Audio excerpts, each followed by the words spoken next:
आज की जो टॉपिक है हमारा वो है विज्ञान। जूनियर लेवल का पेपर है ये विज्ञान का। इसमें जो है इम्पोर्टेंट क्वेश्चन वो छाट कर लाए गए हैं, तो आप इनको जल्दी से देख लीजिए। आपको आपकी परीक्षा के लिए बहुत बहुत शुभकामनाएं कि आपके पेपर अच्छा हो। तो ये जो आज के क्वेश्चन है ये विज्ञान के बहुत ही इम्पोर्टेंट क्वेश्चन है और गत वर्ष की परीक्षा में पूछे गए हैं, तो जल्दी से हम इन्हें देख लेते हैं। मानव शरीर की सबसे छोटी अंतस्रावी ग्रंथि कौन सी है? तो मानव शरीर की सबसे छोटी अंतस्रावी ग्रंथि है हमारी पीनियल ग्रंथि। नेक्स्ट, प्रकाश संश्लेषण के दौरान बनने वाली ऑक्सीजन का स्रोत क्या है? तो वो है जल का प्रकाश अपघटन, जल यानी H2O। नेक्स्ट, मानव शरीर में सबसे अधिक मात्रा में पाए जाने वाला धातु कौन सा है? मानव शरीर में सबसे ज्यादा जो धातु पाई जाती है वो है कैल्शियम इंपॉर्टेंट। नेक्स्ट, रक्त का थक्का बनने में मुख्य भूमिका निभाने वाला प्रोटीन कौन सा है? तो वो प्रोटीन है हमारा फाइब्रिन। मानव शरीर की सबसे बड़ी अंतस्रावी ग्रंथि कौन सी है? तो सबसे बड़ी अंतस्रावी ग्रंथि है थायराइड ग्रंथि। नेक्स्ट, हार्मोन का स्राव किस अंग से होता है? तो इंसुलिन हार्मोन का जो स्राव होता है वो होता है हमारा अग्नाशय से। विटामिन B12 के अवशोषण के लिए कौन सा पदार्थ आवश्यक होता है? तो विटामिन B12 के अवशोषण के लिए जो आवश्यक होता है वो होता है आपका इंट्रिंसिक फैक्टर। प्रकाश संश्लेषण में ऑक्सीजन किस पदार्थ से प्राप्त होती है? ऑक्सीजन प्राप्त होती है हमें H2O यानी जल से। नेक्स्ट, मानव शरीर की सबसे लंबी कोशिका कौन सी है? मानव शरीर की जो सबसे लंबी कोशिका है वो है तंत्रिका कोशिका, जिसे हम न्यूरॉन भी बोलते हैं। आत्मघाती थैली यानी कि सुसाइडल बैग किस कोशिकांग को कहा जाता है? तो ये कहा जाता है लाइसोसोम को। नेक्स्ट, रक्त का पीएच कितना होता है? रक्त का जो पीएच होता है वो होता है दोस्तों 7.35 से 7.45 के बीच। सबसे अधिक आनुवंशिक पदार्थ किस कोशिकांग में पाया जाता है? तो सबसे ज्यादा जो पाया जाता है आनुवंशिक पदार्थ वो पाया जाता है केंद्रक यानी के न्यूक्लियस में। पौधों में जल का ऊपर की ओर परिवहन किस ऊतक के द्वारा होता है? तो ये होता है हमारा जाइलम ऊतक के द्वारा। मानव हृदय का प्राकृतिक पेसमेकर किसे कहा जाता है? तो वो कहा जाता है हमारा SA नोड को। मानव शरीर की सबसे बड़ी कोशिका कौन सी है? सबसे बड़ी कोशिका होती है मानव शरीर की डिंब यानी ओवम। मानव शरीर की सबसे छोटी कोशिका कौन सी होती है? सबसे छोटी कोशिका होती है शुक्राणु यानी के स्पर्म। लार में पाया जाने वाला प्रमुख एंजाइम कौन सा है? लार में जो प्रमुख एंजाइम पाया जाता है वो है टॉयलिन। मानव शरीर की सबसे कठोर ऊतक यानी टिश्यू कौन सी है? तो सबसे कठोर ऊतक जो है वो दंत वल्क इनेमल यानी दांतों पे जो इनेमल होता है। रक्तचाप मापने के लिए किस उपकरण का प्रयोग किया जाता है? तो रक्तचाप नापने के लिए जिस उपकरण का प्रयोग किया जाता है वो है आपका स्फिग्मोमैनोमीटर।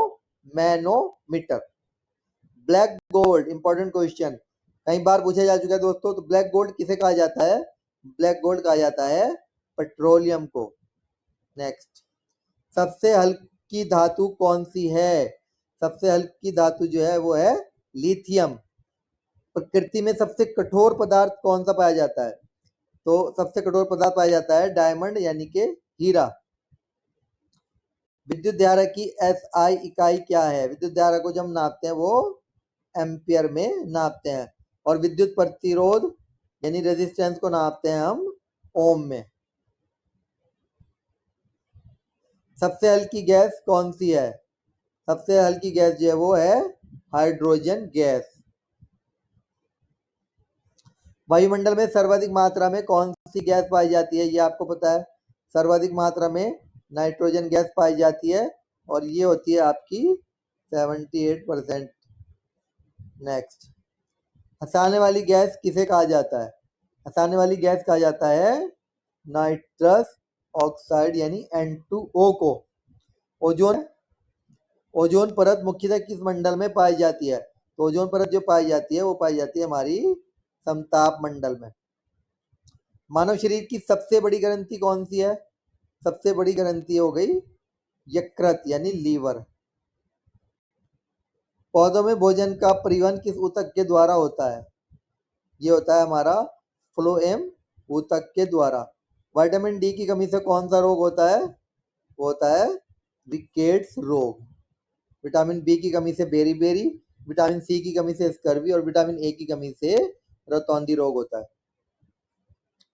तांबे का प्रमुख अयस्क कौन सा है? तांबे का जो प्रमुख अयस्क है वो है कॉपर पाइराइट। विद्युत बल्ब का फिलामेंट किस धातु का बना होता है?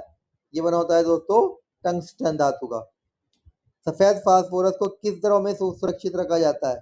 सफेद फास्फोरस को जो है वो रखा जाता है हमारा जल में सुरक्षित।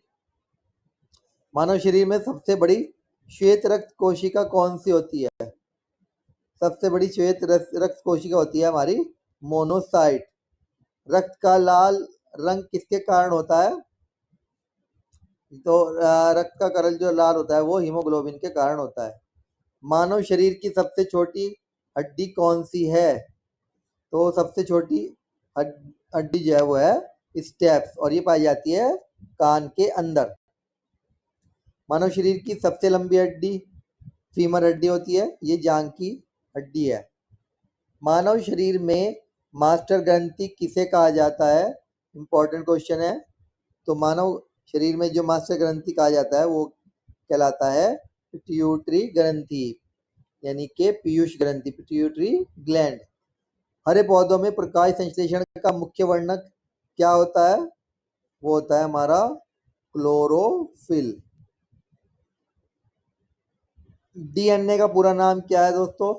डीएनए का पूरा नाम होता है डीऑक्सी राइबोन्यूक्लिक अम्ल। आरएनए में कौन सा नाइट्रोजन क्षार थाइमिन के स्थान पर पाया जाता है? तो वो पाया जाता है हमारा यूरेसिल, जो कि हमारा नाइट्रोजन क्षार थाइमिन के स्थान पर पाया जाता है। अम्ल का पीएच 7 से कैसा होता है? तो इसको याद रखना है, अम्ल का जो है वो 7 से कम होता है और क्षार का जो है वो 7 से अधिक होता है। ठीक है, और जो 7 होता है वो न्यूट्रल होता है, ना अम्लीय ना क्षारीय यानी उदासीन। कोशिका का पावर हाउस किसे कहा जाता है? कोशिका का पावर हाउस कहा जाता है माइटोकॉन्ड्रिया को। राइबोसोम का मुख्य कार्य क्या है? राइबोसोम का मुख्य कार्य हो जाएगा आपका प्रोटीन का संश्लेषण करना। मानव शरीर की सबसे बड़ी धमनी कौन सी है? तो सबसे बड़ी धमनी हो गई हमारी महाधमनी। मानव शरीर में यूरिया का निर्माण किस अंग में होता है? यूरिया का निर्माण होता है यकृत यानी लीवर में। किडनी की क्रियात्मक इकाई क्या कहलाती है? किडनी की क्रियात्मक इकाई कहलाती है नेफ्रॉन। इसके बाद सार्वत्रिक विलायक यानी कि यूनिवर्सल सॉल्वेंट किसे कहा जाता है? तो यूनिवर्सल सॉल्वेंट जो कहा जाता है वो कहा जाता है जल को।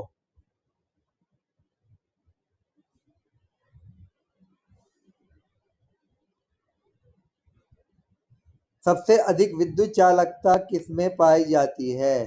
तो सबसे अधिक विद्युत चालकता जो है वो पाई जाती है हमारी चांदी में, और चांदी से भी अधिक अगर देखी जाए तो सोने में पाई जाती है। लेकिन सबसे कठोर धातु कौन सी मानी जाती है? सबसे कठोर धातु मानी जाती है हमारी क्रोमियम। विद्युत धारा मापने के लिए हमने पढ़ चुके हैं अभी अमीटर का प्रयोग किया जाता है और विद्युत धारा को मापा जाता है एम्पियर में। विद्युत विभव यानी कि वोल्टेज पोटेंशियल डिफरेंस को मापने के लिए उपयोग किया जाता है हमारा वोल्ट मीटर। ठीक है, गुरुत्वाकर्षण का नियम किसने दिया था? वो दिया था आइजैक न्यूटन ने, आपको पता है। सापेक्षता का सिद्धांत किसने दिया था? Albert Einstein. रेडियम की खोज किसने की थी? रेडियम की खोज की थी मैडम क्यूरी ने। विद्युत बल्ब का आविष्कार थॉमस एल्वा एडिसन ने। टेलीफोन का आविष्कार किया था दोस्तों अलेक्जेंडर ग्राहम बेल ने। और रेडियो का आविष्कार किसने किया था? मार्कोनी ने। पेनिसिलिन की खोज किसने की थी? अलेक्जेंडर फ्लेमिंग ने। डीएनए की द्विकुंडली संरचना का प्रतिपादन किसने किया? जेम्स वॉट एवं फ्रांसिस क्रिक ने। भारत के मिसाइल मैन किसे कहा जाता है? ये आपको अच्छी तरह पता है, डॉक्टर एपीजे अब्दुल कलाम को। तो आशा करता हूं कि ये क्वेश्चन आपको पसंद आए होंगे। यदि क्वेश्चन आपको पसंद आए हैं तो मेरी इस वीडियो को आप प्लीज़ लाइक कीजिए, शेयर कीजिए और मेरे चैनल को यदि आपने सब्सक्राइब नहीं किया है तो सब्सक्राइब कर लीजिए, बेल आइकन को प्रेस कर दीजिए ताकि मेरे आने वाली वीडियोस की नोटिफिकेशन आप तक सबसे पहले पहुंचती रहे। और प्लीज़ इसे लाइक ज़रूर कीजिएगा क्योंकि आपके लाइक से हमें मोटिवेशन मिलती है। Thank you friends.